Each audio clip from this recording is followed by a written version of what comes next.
Hello മക്കളെ, അപ്പോൾ സുഖമാണെന്ന് വിശ്വസിക്കുന്നു. നിങ്ങൾ ഓൾറെഡി ഇപ്പോൾ ഒരു വീഡിയോ കണ്ടിട്ടുണ്ടാവും. മറ്റൊരു വീഡിയോ ആയിട്ട് ഞാനിന്ന് വന്നിട്ടുള്ള വേറൊരു കാര്യമല്ല, നമ്മുടെ ഷുവർ ക്വസ്റ്റ്യൻ ആയിട്ടോ. ഷുവർ ക്വസ്റ്റ്യൻ എന്ന് പറയുമ്പോൾ എല്ലാ തവണയും പരീക്ഷയ്ക്ക് വരുന്ന ഒരു ക്വസ്റ്റ്യനാണ് ഈ ടൈപ്പ് ക്വസ്റ്റ്യൻസ്. ഒന്നുകിൽ നിങ്ങൾക്ക് ചോദിക്കുന്ന ചോദ്യം എന്താ ഇങ്ങനെയായിരിക്കും.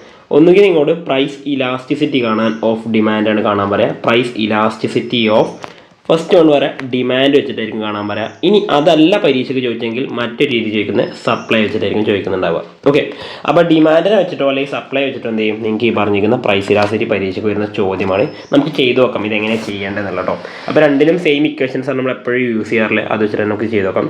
അപ്പോൾ ഇവിടെ തന്നിരിക്കുന്ന ചോദ്യം ഇങ്ങനെയാണ്: a consumer bought 5 kilogram of onion at a price of 30 rupees per kilogram, but when the price increased to 40, he bought only 2 kilogram. എന്ന് വെച്ച് കഴിഞ്ഞാൽ നമുക്ക് ഇങ്ങനെ ഒരു ക്വസ്റ്റ്യൻ കിട്ടിയാൽ നമ്മൾ ആദ്യം ചെയ്യേണ്ട കാര്യമല്ലോ, തന്നിരിക്കുന്ന കിലോഗ്രാം അത് നമ്മൾ എന്ത് ചെയ്യുക, ക്വാണ്ടിറ്റിയിലാക്കിയിട്ട് എഴുതണം. ആൻഡ് തന്നിരിക്കുന്നത് പ്രൈസ് ആയിരിക്കും അല്ലേ, പ്രൈസിലുണ്ടാവും. അത് നമ്മൾ എന്ത് ചെയ്യണം, പിയിൽ വെച്ചിട്ട് എഴുതണം. അപ്പോൾ നമുക്കത് എഴുതി നോക്കാം ആദ്യമായിട്ട്. അപ്പോൾ നമുക്ക് ആദ്യം തന്നിരുന്ന ക്വാണ്ടിറ്റി അത് എത്രയാണ്, 5 kilogram. അപ്പോൾ ഞാൻ അതിന് പേര് കൊടുത്തു Q1 എന്ന് പറയുന്നത് 5 kilogram എന്ന് പേര് കൊടുത്തു.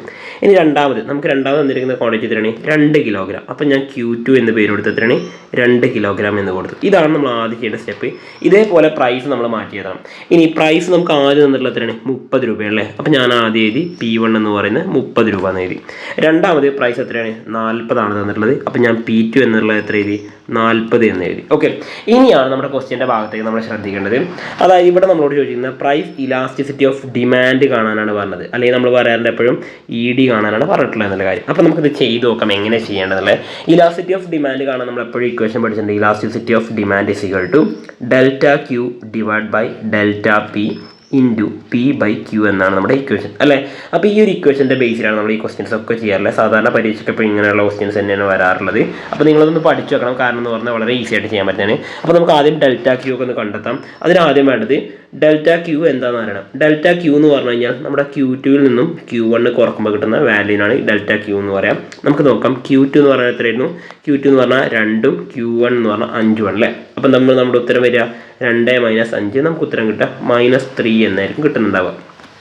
ഓക്കെ, മൈനസ് കാണുമ്പോൾ തന്നെ നിങ്ങളെ പേടിക്കുന്നത്. ഈ മൈനസ് വരാനുള്ള കാരണമുണ്ട്, ഞാൻ പറഞ്ഞുതരാം അവസാനമായിട്ട്. ഇനി അടുത്ത് നമുക്ക് വേണ്ടത് ഡെൽറ്റ P ആണ് അല്ലേ. അപ്പോൾ ഡെൽറ്റ P എഴുതാം നമുക്കിവിടെ. ഡെൽറ്റ P എന്ന് പറയുന്നത് എന്താണ്, ഇതുപോലെ P2 - P1 ആണ് ചെയ്തത്. P2 - P1 എന്ന് പറയുമ്പം നമുക്ക് വാല്യൂ നോക്കാം. P2 എന്ന് പറഞ്ഞാൽ എത്രയാണ്, P2 എന്ന് പറഞ്ഞാൽ 40, P1 30 ആണല്ലേ. അപ്പോൾ 40 - 30 എന്നാണ് നമ്മളിവിടെ ചെയ്യേണ്ടത് കേട്ടോ. ഇനി അടുത്തത്, അപ്പോൾ നമുക്കറിയാം 40 - 30 ചെയ്ത് എത്ര കിട്ടും, 10 എന്നാണ് കിട്ടാറുള്ളത്, ഉറപ്പല്ലേ. ഇനി ഇത്രയും കാര്യം നമുക്ക് കിട്ടിക്കഴിഞ്ഞാൽ നെക്സ്റ്റ് നമ്മൾ ചെയ്യേണ്ട അടുത്ത സ്റ്റെപ്പ് എന്ന് പറയുന്നത് ഇലാസ്റ്റിസിറ്റിൻ്റെ വാല്യൂ കണ്ടുപിടിക്കാൻ വേണ്ടി ബാക്കിയുള്ള സ്റ്റെപ്പിലേക്ക് പോകണം. ഇനി നമുക്ക് അടുത്ത വേണ്ട P ആണ്. ഈ P എന്ന് പറഞ്ഞ യഥാർത്ഥത്തിൽ എന്തായിരിക്കും, നമ്മുടെ P1 തന്നെയായിരിക്കും. P1 നമുക്കറിയാം എത്രയാണ്, അത് 30 തന്നെയാണ് അല്ലേ. ഇനി അതേപോലെ Q ഉണ്ട്. Q എന്ന് പറഞ്ഞാൽ എന്തായിരിക്കും, നമ്മുടെ Q1 തന്നെയായിരിക്കും. Q1 എത്രയാണ്, അത് നമുക്കറിയാം Q1 എന്ന് പറഞ്ഞാൽ 5 ആണ്. ഓക്കെ, ഈ വാല്യൂസ് ഒക്കെയാണ് നമ്മുടെ ഇക്വേഷൻസിലേക്ക് നമ്മൾ ഇനി ഇട്ട് കൊടുക്കണം കേട്ടോ. അപ്പോൾ നമുക്ക് ഇനി നേരെ ഇക്വേഷൻ എഴുതിയിട്ട് ബാക്കിയുള്ള കാര്യങ്ങളിലേക്ക് പോകാം. അപ്പോൾ ആദ്യമായിട്ട് elasticity of demand is equal to delta Q divide by delta P into P/Q. നിങ്ങൾ എപ്പോൾ ക്വസ്റ്റ്യൻ ചെയ്യണമെങ്കിലും ഇക്വേഷൻ എഴുതാൻ മറക്കരുത് കേട്ടോ. ഇക്വേഷൻ എഴുതാൻ മറന്നു പോകാന്ന് വെച്ച് കഴിഞ്ഞാൽ നമ്മൾ ആ ക്വസ്റ്റ്യൻ പഠിച്ചിട്ടില്ല എന്നാണ് അതിൻ്റെ അർത്ഥം. നമുക്ക് ഈ വാല്യൂസ് ഒക്കെ ഒന്ന് ഇട്ട് നോക്കാം. അപ്പോൾ delta Q divide by delta P എന്ന് പറയുമ്പോൾ എത്ര വരിക, delta Q -3 divide by delta P 10 അല്ലേ, ഇൻറ്റു P/Q. P എന്ന് പറഞ്ഞാൽ 30, Q എന്ന് പറഞ്ഞാൽ 5. ഇങ്ങനെയാണ് നമ്മൾ ഇക്വേഷൻ ചെയ്യേണ്ടത്. നമുക്ക് ഡയറക്റ്റ് ആയിട്ട് ചെയ്ത് നോക്കാം. 3 × 30 എന്ന് പറയുമ്പോൾ 90 വരും. അപ്പോൾ -90 ഡിവൈഡ് ബൈ 10 × 5 50 എന്ന് വരും അല്ലേ. അപ്പോൾ 90 ഡിവൈഡ് ബൈ 50 എന്നാണ് നമ്മൾ ചെയ്യേണ്ടത്. നമ്മൾ നേരെ ഡയറക്റ്റ് കാൽക്കുലേറ്റർ അടിച്ചാൽ മതി, ഇതിൻ്റെ വാല്യൂ കിട്ടും. എത്ര കിട്ടും, നമ്മുടെ ഉത്തരം എന്ന് പറയുന്നത് 1.8 എന്നായിരിക്കും. പിന്നെ മൈനസ് ഉള്ളതുകൊണ്ട് മൈനസ് ഇട്ട് കൊടുക്കുക നിങ്ങൾ, 1.8. അപ്പോൾ ഇവിടെ കിട്ടിയതിൻ്റെ അർത്ഥം എന്താ പറയുക, നമ്മുടെ elasticity of demand is equal to -1.8 എന്നാണ് കിട്ടിയിട്ടുള്ളത്. ഈ മൈനസ് എന്ന് പറഞ്ഞാൽ സൂചിപ്പിക്കുന്നത് മൈനസ് നെഗറ്റീവ് സൈൻ യഥാർത്ഥത്തിൽ സൂചിപ്പിക്കുന്നത് എന്താ പറയുക, നെഗറ്റീവ് പ്രൈസ് ഇലാസ്റ്റിസിറ്റിയാണ്. അഥവാ നെഗറ്റീവ് റിലേഷൻ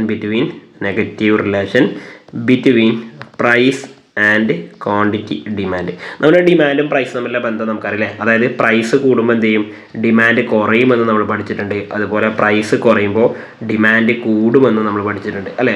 ആ കാര്യം കൊണ്ടാണ് എന്ത് ചെയ്യുന്നത്, ഇവിടെ നെഗറ്റീവ് സൈൻ വന്നിട്ടുള്ളത് കേട്ടോ. വേറെ ഒന്നും നിങ്ങൾ പേടിക്കൊന്നും വേണ്ട. അപ്പോൾ നമ്മളിവിടെ ഇതിൻ്റെ എക്സ്പ്ലനേഷൻ കൂടി എഴുതാൻ പറയണം. അപ്പോൾ നമുക്ക് ഇലാസ്റ്റിസിറ്റി കണ്ടുപിടിച്ചെത്രയാണ്, -1.8 എന്നാണ്. നിങ്ങൾ 1.8 നിങ്ങൾക്ക് 1.8 എന്ന് എഴുതിയാലും കുഴപ്പമില്ല, അതാണ് നമ്മുടെ കറക്റ്റ് ആൻസർ വേണം കേട്ടോ. മൈനസ് ഒഴിവാക്കിയാലും കുഴപ്പമില്ല. ഇനി അടുത്ത name any 2 factors affecting elasticity of demand for a good. Okay. അപ്പോൾ ഡിമാൻഡ് ഫോർ എ ഗുഡിൻ്റെ ഇലാസ്റ്റിറ്റി അഫക്റ്റ് ചെയ്യുന്ന 2 ഫാക്ടേഴ്സിനെ കൂടി നമ്മൾ ചോദിച്ചിട്ടുണ്ട്. നമുക്ക് നോക്കാം ഏതൊക്കെയാണ് അത് എഴുതേണ്ടത്. നമുക്ക് അങ്ങനെ നോക്കുകയാണെങ്കിൽ നമുക്ക് എഴുതാൻ പറ്റുന്ന കാര്യം ഒന്നാമത് നോക്കിക്കൊള്ളാം. ഫസ്റ്റ് വൺ നമുക്ക് എഴുതാൻ പറ്റും അവൈലബിലിറ്റി ഓഫ് സബ്സ്റ്റിറ്റ്യൂട്ട്. അതായത് നമുക്ക് ആ ഗുഡിന് സബ്സ്റ്റിറ്റ്യൂട്ട് അവൈലബിൾ ആണോ അല്ല എന്നുള്ള കാര്യം നമ്മൾ നോക്കണം. അപ്പോൾ അവൈലബിലിറ്റി ഓഫ് സബ്സ്റ്റിറ്റ്യൂട്ട് എന്നാണ് നമ്മൾ ആദ്യം നോക്കേണ്ടത്. രണ്ടാമത്തെ നമുക്ക് നോക്കാം. രണ്ടാമത്തെ ഫാക്ടറായിട്ട് എന്ത് പറയാം, അതൊരു നെസസറി ഗുഡാണോ ലക്ഷറി ഗുഡാണോ. നെസസറി ഗുഡ് എന്ന് പറയുന്നത് അത്യാവശ്യ വസ്തുക്കളാണ് അല്ലേ. അത്യാവശ്യ വസ്തുവാണോ അതോ ലക്ഷറി ഗുഡാണോ എന്നുള്ള കാര്യമാണ് നമ്മളിവിടെ ചെക്ക് ചെയ്യേണ്ടത്. ഇത്രയും കാര്യം ഈ 2 ഫാക്ടർ മാത്രം നിങ്ങൾ പഠിക്കുക. ഒന്ന് സബ്സ്റ്റിറ്റ്യൂട്ട് അവൈലബിൾ ആണോ നോക്കുക, 2 നെസസറി ആണോ അല്ലെങ്കിൽ ലക്ഷറി ഗുഡാണോ, ആഡംബര വസ്തുവാണോ അതോ അത്യാവശ്യ വസ്തുവാണോ എന്നുള്ള കാര്യം നമ്മൾ നോക്കണം. എന്നിട്ടാണ് എന്ത് ചെയ്യാറില്ലേ, ഇലാസിറ്റി ആണോ എങ്ങനെയാണെന്ന് മെഷർ ചെയ്യാറില്ല കേട്ടോ. ഇപ്പോൾ ഒരു ഗുഡിൻ്റെ ഇലാസിറ്റി തീരുമാനിക്കുന്ന ഘടകമാണ് പറഞ്ഞത്. വൃത്തിയായിട്ട് പഠിച്ചിരിക്കുക. നമുക്ക് ഇതിൻ്റെ ഇൻ്റർപ്രിട്ടേഷൻ എഴുതുകയാണെങ്കിൽ നമുക്കറിയാം ഇവിടെ കിട്ടിയ ഇലാസ്റ്റിസിറ്റി എന്താണ്, ഒന്നിനേക്കാൾ കൂടുതലാണ് നമുക്ക് എന്താ പറയാം മോർ ഇലാസ്റ്റിക് ഡിമാൻഡ് ആണെന്ന് നമുക്കിവിടെ കൺക്ലൂഷന് കൂടി എഴുതിയേക്കാം. അപ്പോൾ ഇത്രയാണ് നിങ്ങൾ ശ്രദ്ധിക്കേണ്ടത്. 4 മാർക്കിനൊക്കെ ക്വസ്റ്റ്യൻ സാധാരണ വരുന്നതാണ്. നന്നായിട്ട് ചെയ്യുക. പ്രൈസിൽ വന്നാലും ഇതേ ഇക്വേഷൻ വെച്ച് ചെയ്യുക. അപ്പോൾ ഓൾ ദി ബെസ്റ്റ്. വീണ്ടും കാണാം. ബൈ.